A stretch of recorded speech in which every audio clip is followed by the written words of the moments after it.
پہلی بات تو انہوں نے پوچھا کہ کیا مقدس کاغذات کو جلانا یا تحریرات کو جلانا جائز ہے۔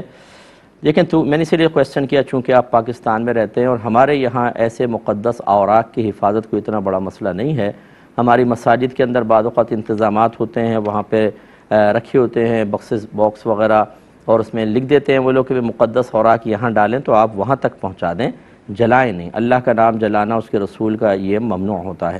ہاں، باہر کے ملکوں کا اگر ہوتا اس میں بھی ہم مقدس جو تحریرات ہیں جیسے قرآن ہے یا حدیث ہے اس کو جلانے کی ہم اجازت نہیں دیں گے، لیکن یہ ضرور ہے کہ اگر جیسے بجلی کے بل آتے ہیں یا آپ کوئی چیز خرید کے لائے، اس کے چیز کے پیکٹ وغیرہ کے اوپر کچھ ایسے نام لکھے ہوئے ہیں کہ جو مقدس نام کہلاتے ہیں، اس میں تھوڑی نرمی کی گنجائش ہوتی ہے کیونکہ وہ مقدس تحریک نہیں ہے، وہ ایک لفظ ہے، اور اس کو بھی اگر آپ تھوڑا سا اس طرح لفظوں کے درمیان سے یوں کاٹ دیں کہ ان کو حروف بنا دیں، اس کے بعد وہ معاملہ کریں تو اور اس کا حکم بدل سکتا ہے۔ وہاں پہ بڑی پرابلم ہے کیونکہ وہاں آپ دفنا نہیں سکتے، وہاں جلا نہیں سکتے، وہاں سمندر میں ڈالنا بہت مشکل ہوتا ہے، تو ان کے لیے نرم احکام ہوتے ہیں۔ لیکن چونکہ آپ پاکستان میں اور یہاں پاسبل ہے، یا تو آپ اس کو دفنا دیں یا پھر آپ اسے کوئی دریا وغیرہ ایسا کہ کنارے پہ نہ آئیں اس میں بہا دیں، اور جیسے ہمارے کراچی میں تو سمندر وغیرہ ہے تو اس میں ٹھنڈا کروا سکتے ہیں تو کروا دیں، لیکن جلانے کی ہم اجازت نہیں دیتے ہیں۔ اچھا، ابھی ایک انہوں نے کویسچن کیا بہن نے کہ میں بعض اوقات نماز پڑھتی ہوں، پیچھے بلب لگا ہوا ہے تو آگے سایہ میرا پڑتا ہے تو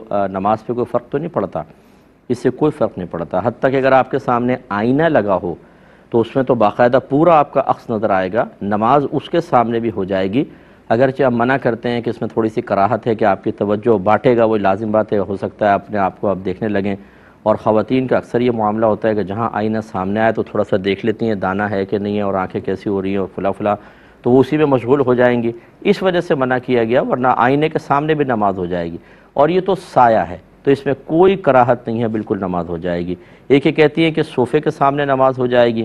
شاید یہ پوچھنا چاہ رہی ہیں کہ صوفے پہ چونکہ بیٹھا جاتا ہے تو اس کے سامنے تو بالکل ہو جائے گی۔ اسی طرح اگر بستر سامنے بچھا ہوا ہے اس کے اوپر بھی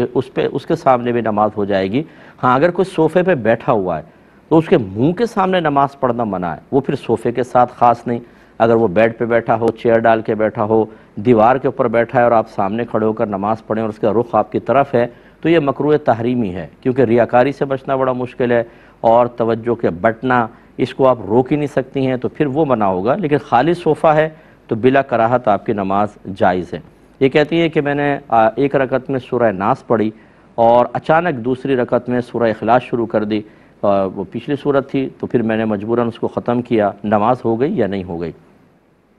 دیکھیں،